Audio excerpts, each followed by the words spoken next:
Assalamualaikum warahmatullahi wabarakatuh. Hai teman-teman, nama saya Istiada Nuriyah dengan NPM 201210216 S1 Akuntansi A kelas karyawan.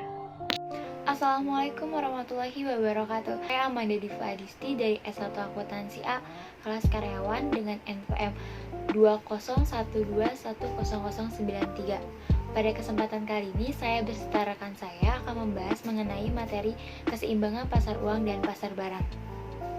Saya akan membahas mengenai 4 hal. Yang pertama, pengertian dari pasar uang.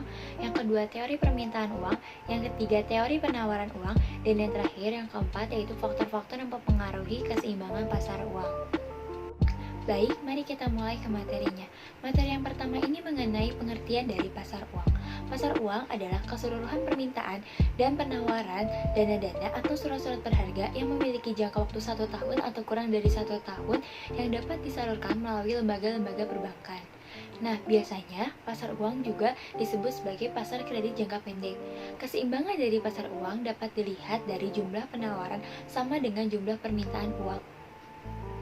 Lanjut ke materi yang kedua mengenai teori permintaan uang. Teman-teman, teori permintaan uang yang dimaksud yaitu suatu kebutuhan masyarakat akan uang tunai. Jadi, kalau masyarakat membutuhkan uang tunai, muncullah yang namanya permintaan uang. Nah, berdasarkan teori Keynes, permintaan uang ini dibagi menjadi 2.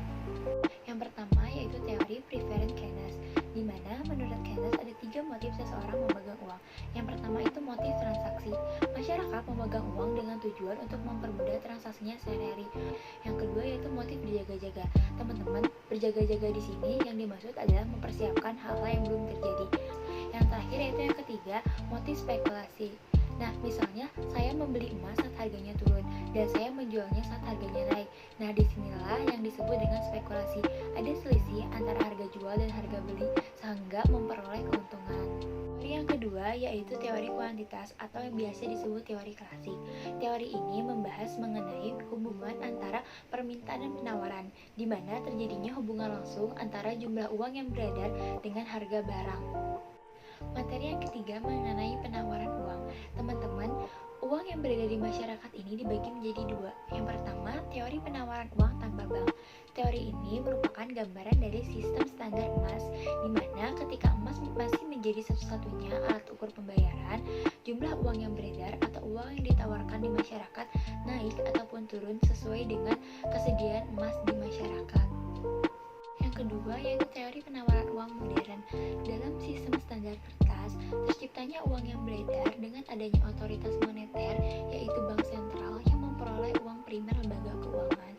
Nah, teman-teman, lembaga keuangan perbankan ini yang merupakan produsen dari uang sekunder. Keduanya sangat berhubungan erat, teman-teman, karena baik uang sekunder maupun giral hanya dapat tumbuh karena adanya uang primer.